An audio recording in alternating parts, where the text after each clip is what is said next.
Welcome to the Nerd Party. Let the filibustering begin. Welcome to Nerd Party.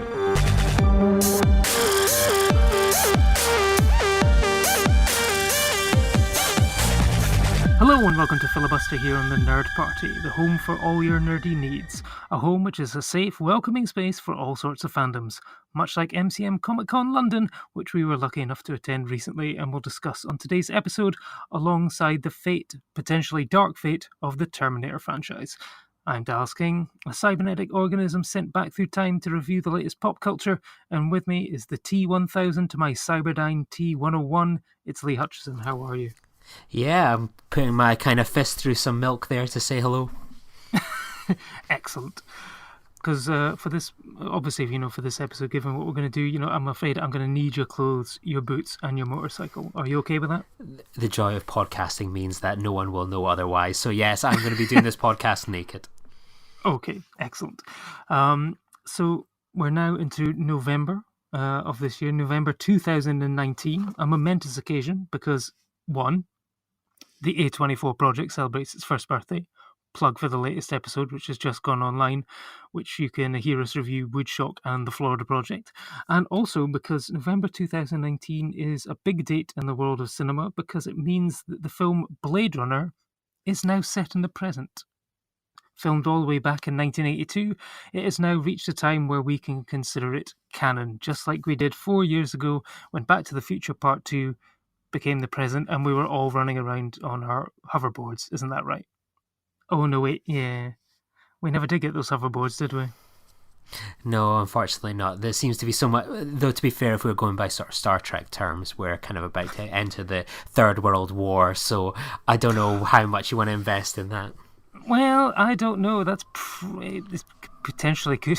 That's probably a premonition that, could potentially actually take place given the way things are going at the moment. So, we could do. And, of course, Judgment Day, it failed to come around. So, the movies are lying. Judgment Day didn't happen. And then, we didn't get our hoverboards. The Chicago Cubs did win the World Series, but it was a year out of date. I mean, poor show writers of Back to the Future Part 2. And then Blade Runner, we should be in a world where there's flying cars, there's replicants who are more human than human. Lee, are you a big Blade Runner fan? What would you feel about it now being in the present? Is there anything in particular that you're sad that we don't have, or do you think they managed to get it right? Yeah, I like Blade Runner quite a bit. There's a lot of the imagery I enjoy.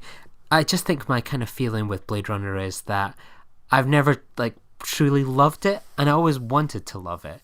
Whereas sort of with Blade Runner 2049, I really did love that. And so that's the one that's kind of stuck with me perhaps more than sort of the iconic first one. I just think, it took quite a few years for them to release the ultimate or final cut, whatever one that we've kind of got now, which I think is the best one. So some of the ones that I've kind of watched over the years, I've always felt were a bit flawed, or ones that I potentially didn't really enjoy that much. Whereas sort of straight at the bat with 2049, I felt, they put their best foot forward here. So yeah, I like them, but I do love 2049 more. I've been seeing that a lot recently, actually, online. There's a lot of people are saying that 2049 is better than the original Blade Runner. And I can see their points. It's maybe more... It's a beautiful... $150 million art film, and it's a film which shouldn't exist given the fact that Blade Runner wasn't a huge success when it came out, but it gained this cult following, and someone eventually gave Denis Villeneuve $150 million to make a sequel to it. It tanked at the box office, but has started to already sort of find that sort of love that people had for the original, and now everyone's very excited for Dune and stuff like that. So I do love 2049. I mean, it's a film similar to Midsummer, where if they ever released a cut of 4 hours long, I would happily watch it. It's a world that I could have stayed in for longer, but I will always probably come back to the original Blade Runner. I went down to London for Comic Con, and it happened to be the same weekend as the sort of world premiere of Blade Runner Final Cut with a live orchestra score, and it was nice that everyone sort of laughed and gave a round of applause when the Los Angeles November 2019 thing came up. So they sort of had a chuckle at that. Also, it was a slight miscue on the part of the Royal Albert Hall to program that on for the 25th of October. Probably should have waited for the 1st of November for, to really hammer home that sort of thing there. But, I've discussed with you guys and there's chats and stuff about potentially doing an episode on here on Filibuster in the future, looking at the films of 2019, i.e. the sci-fi films that were predicted to be in 2019, which were Akira, Blade Runner, we had The Road and The Running Man, and I'd love to sort of do an episode where we sort of break down what they got right and what they got wrong. And in a weird way, I never would have expected The Running Man to be the one that was probably most closely linked to our vision of the future, where the most popular man in the world is basically a television game show host, and there's fake news and all that sort of thing. So yeah, it'll be a fun one to do, hopefully, in the future. What do you think? Yeah, I'm definitely up for that. As a sci-fi fan, it's always interesting to see sort of where we should be, where we're at. Sometimes, you get the Star Trek ones where we're like hundreds of years kind of early with the technology. Then other times you think, oh man, why did we not get to that something like that much sooner? It can be kind of a positive and depressing at the same time. Absolutely, but I was at MCM Comic Con a couple weeks ago, and there was another con on that weekend as well. I know you've been to it in the past, Destination Star Trek. I'm sure you were keeping a close eye on the social media feeds. Was there any exciting sort of tidbits coming out of that? No, it's sort of, nothing really new. I was kind of due to head down for it, but I had a race on the next day and I just sort of couldn't justify the travel down to Birmingham at 6 o'clock on the Friday to then get back to Edinburgh for 11 o'clock in the evening and then to be out on I went out for a 38-mile race the next day starting at 8 a.m. in the Borders. So I just could not justify the timing of it all. So I kind of had a wee eye on sort of the social media, but it felt like we sort of were at the tail end of all the exciting announcements that sort of been at Star Trek Las Vegas, then sort of the New York kind of Comic Con as well. So yeah, sadly we sort of missed out on anything exciting really, but it was good to see Patrick Stewart there. And I think the highlight of news that was new was went to seeing one of his brand spanking new costumes that hadn't been revealed to the world yet for his sort of period as an admiral. So exciting if you're into sort of costumes, I guess. Absolutely, yeah. I think I did see the one about the costume reveal, and yeah, no, there's sometimes the feeling that, here in sort of Britain and stuff like that, if we get cons and whatever, we kind of get the dregs, the bottom of the barrel sort of things. But I mean, when I was at MCM Comic Con, we did get a couple of world firsts. We were the first to be able to see the teaser trailer for the new Dracula series, which is coming out in, I think it's probably, given that it's Stephen Moffat and Mark Gatiss, it's probably going to be that post-Christmas sort of early January slot. It's a 3-part series, and it stars Klaus Bang of, I think it's The Square. You were a big fan of The Square, I think, weren't you? Loved it, yeah. So he is in the titular role, a line that will be coming up, which will probably feature again in a future episode of the A24 project, I imagine. But he'll be in the titular role of Dracula, and what was interesting to see is, given their modern adaptation of Sherlock, they've actually gone with a classic sort of gothic tale of Dracula with this, and from the teaser trailer, they are going for a hard post-Watershed, gore, blood-filled, soaked adaptation of this, and it certainly impressed the crowd that I was in, and they had a Q&A with Moffat, Gatiss, and Bang as well, and yeah, I think this is going to be something really quite special. It's also starring as Mina Harker. It's going to have Morfydd Clark, who we both saw in Saint Maud, and also I think, did you see her? It was in the David Copperfield adaptation. I as did well. indeed, so, yeah. Yeah, so she has 2 roles in that film.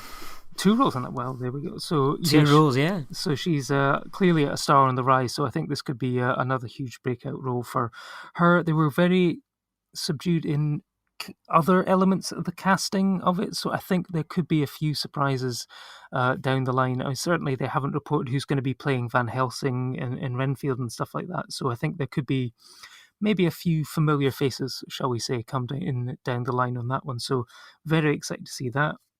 Around the con, we had the 3 Children in It panel, which featured Wyatt Olive, Jane Martell, and Sophie Lillis, who were the Young Losers Club in It. And that was quite an entertaining panel, sort of talking about the filming and sort of people asking what their favourite horror films and stuff were, which is it's always funny when you're basically sort of talking to sort of 13, 14-year-old kids who are naming films, which clearly they should not have been watching, but of course, you know, they always do. And how they find the original sort of It series actually quite funny and stuff like that. But, you know, if you ever saw it, you know, in the 90s when you were a kid, it's absolutely terrifying. And the big panel of the weekend was definitely the Simon Pegg panel, which was a very entertaining one where he was very honest and candid about all the sort of work that he's done and how essentially, you know, 20 years on from Spaced, which he did provide a full update on where all the characters were, which was quite fun, basically putting to death any notion of needing a third series of Space, which is what people always ask for. And given the fact that, you know, so many TV shows these days and certainly pop groups who sort of emerged during the 90s are doing sort of almost sort of revisiting their youth tours by sort of going back for one sort of final last hurrah. There, it seems that the Space is not going to happen, but he did provide an update for everyone. And then sort of talked about how, you know, he's, you know, all those years ago, sort of slating the franchise, the prequels and stuff like that. How he's gone on to be in, you know, the Force Awakens, and he's worked on the Star Trek and stuff like that.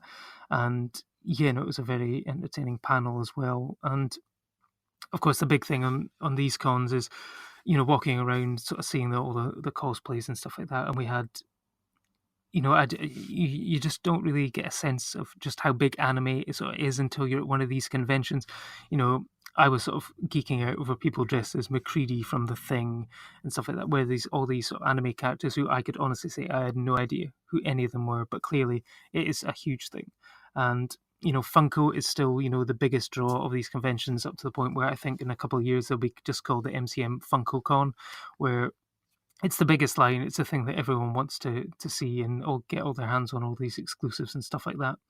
And then the final thing the big thing that I did, which I kept forgetting until I had to write it down just to remind myself that on the first day they were doing some filming of a new TV show called I Hate Susie, which stars Billie Piper.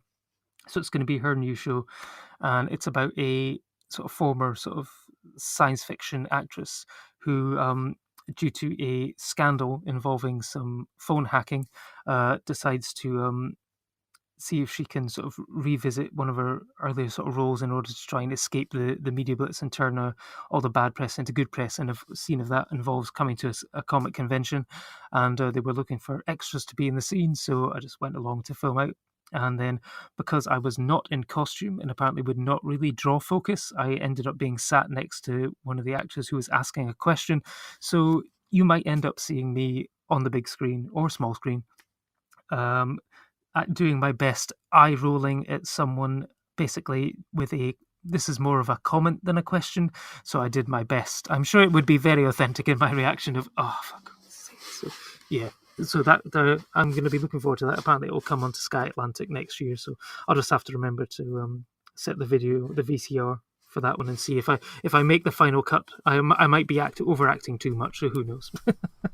Yeah, I'm looking forward to that. That'll be quite fantastic. You can add that to the list of your achievements. You know, podcaster, blogger, author, actor. I think I'll have to set up an IMDb page just for that. I think, yeah. So, I mean, certainly. You know, I was live tweeting during the con, and certainly the biggest thing that got a reaction seemed to be the Dracula footage. So I guess we'll have to pencil that one in for a future filibuster spoiler special. And given that it's a horror one, I'm sure Kim will want to be on that one. Don't you think? Yeah, give the people what they want. Absolutely. So, and giving the people what they want, clearly, you know, we were all crying out for yet another Terminator sequel, and that's exactly what we got this year with Terminator Dark Fate. This is set about 22 years after the events of Judgment Day. Terminator 2 was back in 1991, but since then we got Terminator 3 Rise of the Machines, we got Terminator Salvation, and then Terminator Genesis. I think it's fair to say 3 failed attempts at restarting the franchise, because as we've gone along, basically each sequel that's come along has forgotten the events of the other ones and basically always wants to come off the back of Terminator 2. Terminator Dark Fate is no different, although the only difference in this sequel is that we've got the returning Linda Hamilton returning to the role of Sarah Connor. And this one features a woman who is targeted by a Terminator and is saved by a upgraded human, and their paths cross with Sarah Connor. And also, because he's always back, Arnold Schwarzenegger turns up as a Terminator as well. So, they say that this is a line that keeps coming up in the films. There's no fate but what we make. The future is not written yet. So, Lee, what do you think the fate of the franchise is based off of this latest installment? And I know you have quite strong views on it, I think. Well, surely it should be terminated by now, because it's obviously in the kind of the press today, sort of it's dropping. That's this huge flop for Fox and Paramount, that they spent all this money on it. And I remembered sort of I wasn't enamored with sort of the marketing for this film. The sort of endorsement of someone like James Cameron coming back didn't carry much weight, to be honest with me. I think it was like Genesis, where he came up and he sort of introduced the trailer, even though he had no kind of credit at all. It was like, hey, this is a fantastic film, come check it out, support it. And it was terrible. And then kind of went into this film, it's heralded the return of him. And I watched it and I thought it was so really dull. And everyone had sort of been saying in sort of the run up to it, there was this buzz, it's the best one since the second one. And you can people have their criticisms that they can make about the other films. I haven't seen really any of them since kind of opening weekend.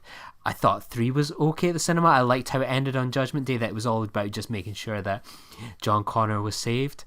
Then I didn't really mind Salvation. I like this idea that, hey, it's something different. We now see what it's like in this sort of world kind of run by Skynet. Genesis was god-awful. And then with this one, it just seemed to be sort of replaying the second one, sort of the best hits, and bringing absolutely nothing new at all. I think the film thinks it's going to be making some huge comment about sort of Mexican-American relations and, in the world of Trump and border walls, etc. But it was just looking at it going, really? There's not much being here at all. It just seemed to kind of go around in circles, oh, this kind of Terminator guy's caught back up with us, right? We need to go run away and hide. It just was absolutely tedious. And the whole idea that, okay, so they prevented Judgment Day, happy ever after, but Skynet, falls apart, magic. And then they have this thing called Legion, which is the exact same as Skynet. I can't see any remote difference. It has the same flaw that they have with these new Star Wars films, that you kill the Empire, but then you replace them with villains that wear the exact same outfits and armor, has sort of the same almost ship designs, and you just sort of just put a rebranded name on it. In this case, it's Legion. I just found it really boring, and for a film that is just shy of 2 hours, it was a long 2 hours. I didn't enjoy it at all. Yeah, no, I mean, I think I'm with you on the same page as this. I wasn't particularly, like you say, enamored with the marketing of it. It was it was nice to see sort of Linda Hamilton back on the big screen. I'm a big Mackenzie Davis fan. Loved her in Blade Runner 2049 and Tully, and it was nice to see her in sort of almost in the lead sort of action role. Again, I think the problem is that this was a huge problem aimed at the Genesis trailers, in that they sort of tipped their hand too early. And in one of the first trailers, they basically revealed that the grown-up John Connor was actually a Terminator, and it's that might have been a nice twist leading to find out in the film, but they sort of led with that. And they sort of was already kind of released before the movie was out that she was not a Terminator. She was actually sort of an upgraded human. And, so there wasn't much buzz going about it. And then, like you, I kind of got sucked in by this. Oh, actually, loads of people are actually saying it's the best one since Terminator 2. That's not actually that difficult. When I came out of the film, I actually tweeted that saying that this sequel is the best Terminator film since Terminator 2 is like saying that my latest kidney stone was the least painful kidney stone since the first time I had kidney stones, and it just reminds you of the times when you didn't have kidney stones. So it just reminds you of just how good Terminator and Terminator 2 are.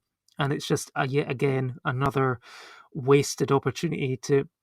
I mean, I did like the fact that at least it did not have a post-credit sting, and was not actively going out of its way to tee up a future sequel, which may or may not happen, like Genesis did with this whole sort of Matt Smith is Genesis sort of.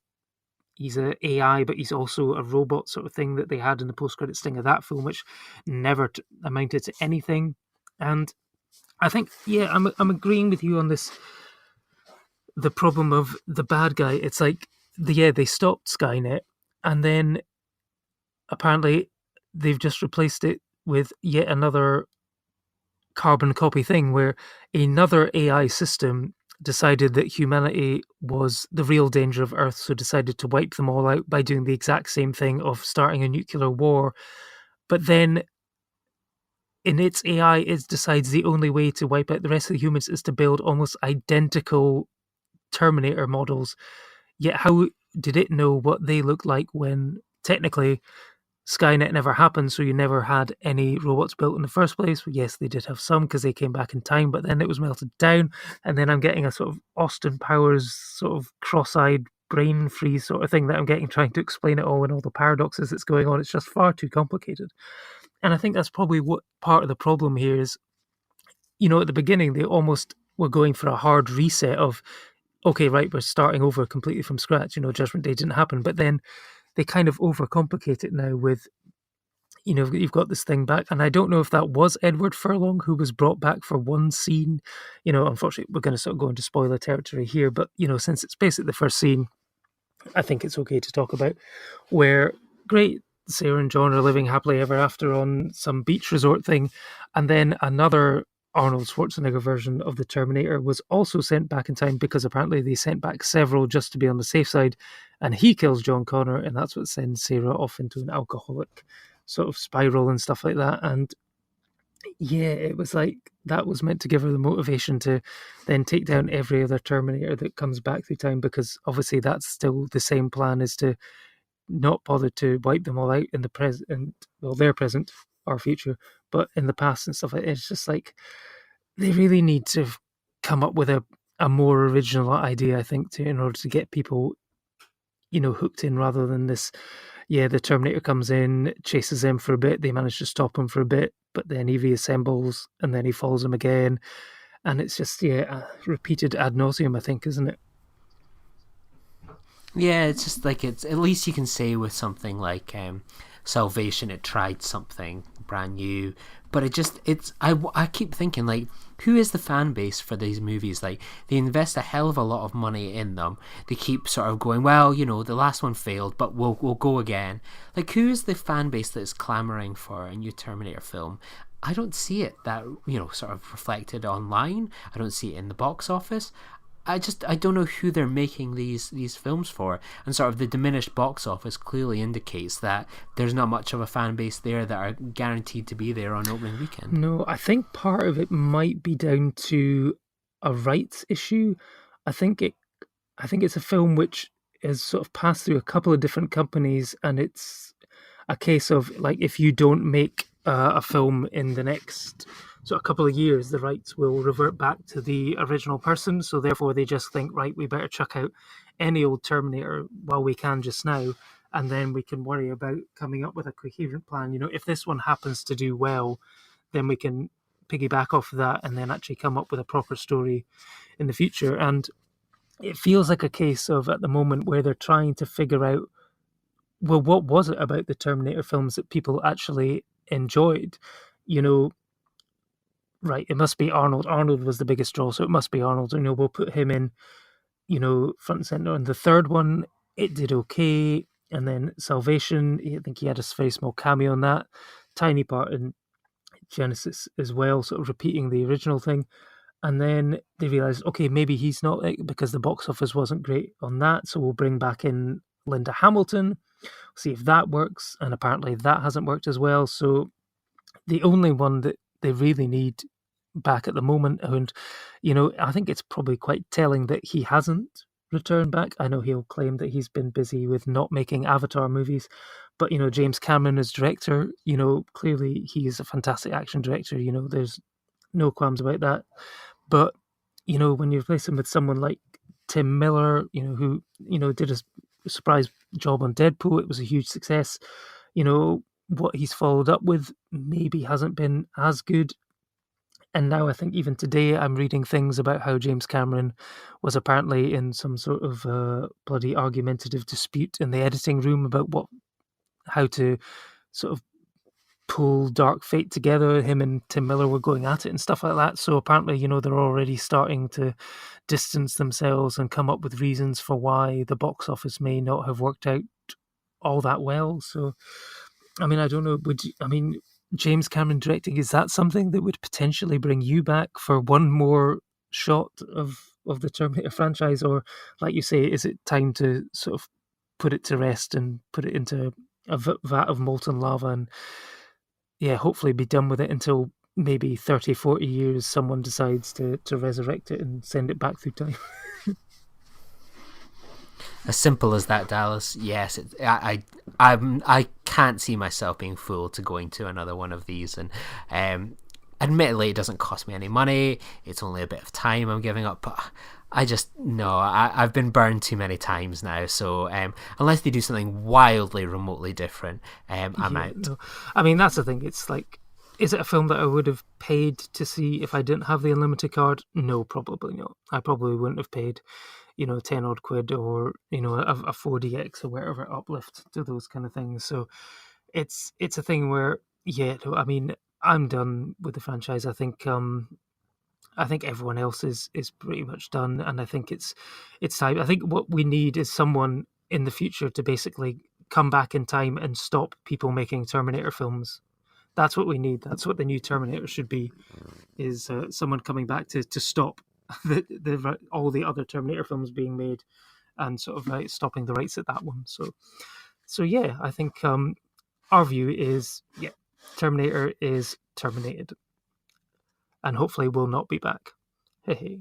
But one thing that is back and always will be back is our weekly 52 Films by Women slot, where we pick and highlight a film which has been directed by a woman for your viewing pleasure.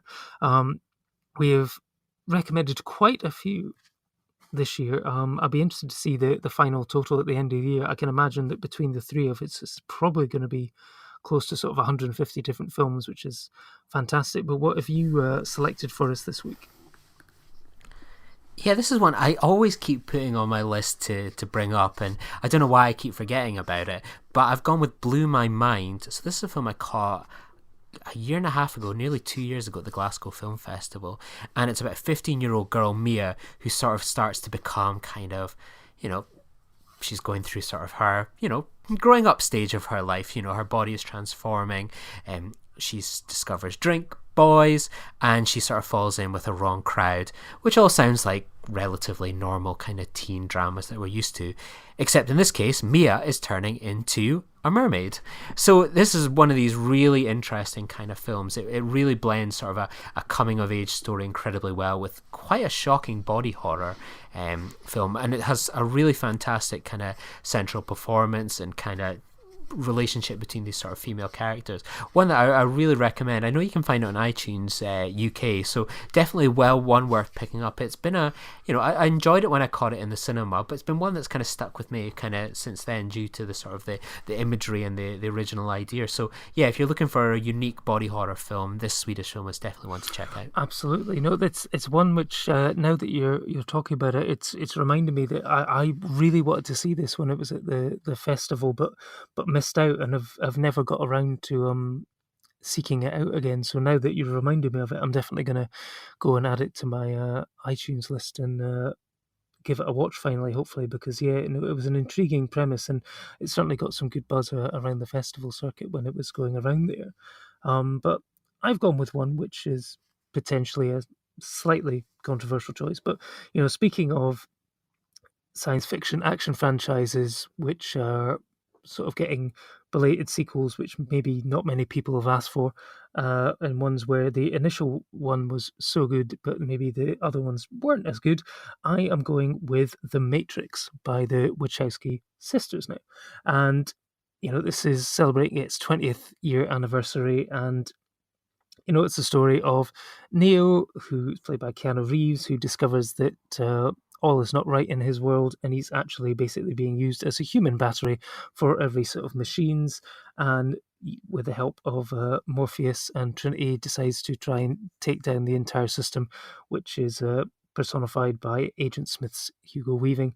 And, the first one sort of blew my mind. I remember seeing it when I was needing a film to watch before the tickets went on sale for The Phantom Menace. This was back in the day when you actually had to queue up at the cinema in order to get your tickets. And so I just went to see this film, and it ended up, being my favourite sci-fi of the year. Sorry, Phantom Menace, but it was.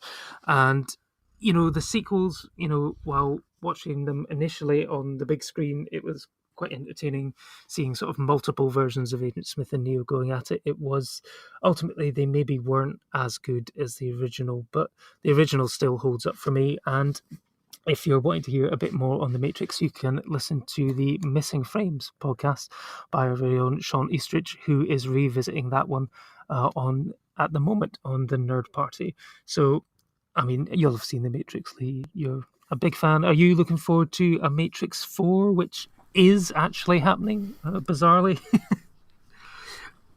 Yeah, this is really good timing, because early in the year I had a ticket to go see the Matrix trilogy on the big screen, but then my parents surprised me with a surprise visit, so I couldn't tell them to bugger off because I was revisiting a film trilogy where I have issues of disliking about 2/3 of it. So I've been kind of all year been really keen to revisit it, just with the anniversary, and sort of now because their films are, acceptable to put onto a 52 films by women list. So I had the first one, I've had that for a few years, and last week I was in the CAX trade-in shop and I saw 2 and 3 available to pick up for like $2.50 altogether.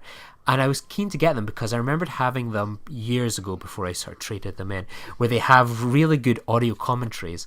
And one of them is from critics that dislike the films, that sort of talk you through the film, what they dislike, etc. And I found that really interesting. So I'm really keen to revisit the films and then dive into those audio commentaries, because I hope they're as good as I remember. That's, that is one thing that I really, really miss, is director's commentaries.